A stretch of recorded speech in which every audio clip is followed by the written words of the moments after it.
Hello, a warm welcome to you in the Ghatna Chakra book video. Let's begin this journey where we will present every topic in a simple, clear, and exam-oriented manner.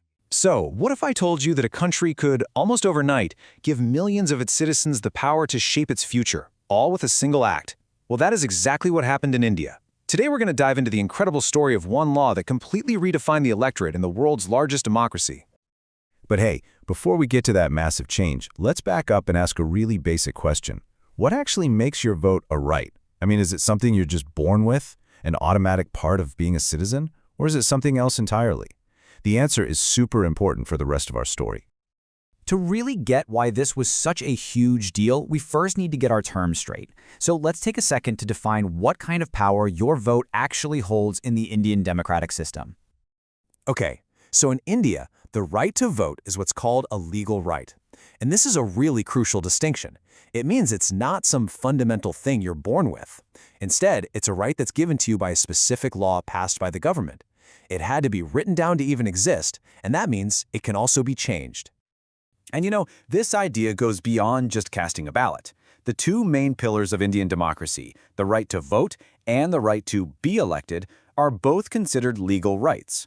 Both of these powers are granted and defined by the law. All right, now that we understand this right is something defined by law, we can get to the main event, the Great Age Shift. This is the story of how the voting age took a huge drop, from 21 all the way down to 18. It's kind of hard to imagine now, but before 1989, you had to be 21 years old to vote in India. Today, of course, it's 18. Now, that 3-year difference might not sound like a lot, but trust me, it completely changed the face of the Indian electorate. For decades, this was the magic number, 21. It was the legal gateway to participating in democracy, a standard that had been in place for generations. It basically defined who was considered mature enough to have a say. And then, bam, everything changed. 18. With what was basically the stroke of a pen, the doors to democracy were thrown wide open to millions of young people. An entire generation, from 18 to 21, was suddenly given a voice. This wasn't just some small adjustment. It was a democratic earthquake. So, how in the world does a change this massive even happen? How do you alter a number that's so fundamental to a nation's elections? Well, that brings us to the specific law that made it all possible. Here it is. It might sound like a bit of a mouthful, but this is the instrument of change. The 61st Constitutional Amendment Act of 1988. This one piece of legislation is responsible for the whole shebang. Okay, constitutional amendment. That sounds pretty official, right? But what does it actually mean?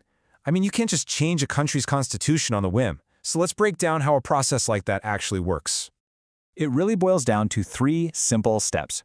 First, a bill has to be brought up and passed by the legislature. Once it gets through that, it officially amends or, changes the actual text of a constitution. But it's that last step that's so important. The law is then given a specific date to become official. And that's the moment the change really starts to impact people's lives. Which brings us to our final piece of the puzzle. Because you see, passing a law is one thing, but turning that law into a real lived experience for millions of voters, well, that's the final and most critical step. This is the journey from act to action. And here's a really interesting detail in the timeline. The act itself was passed in 1988, but it wasn't until March 28, 1989, that the new voting age of 18 actually officially came into effect.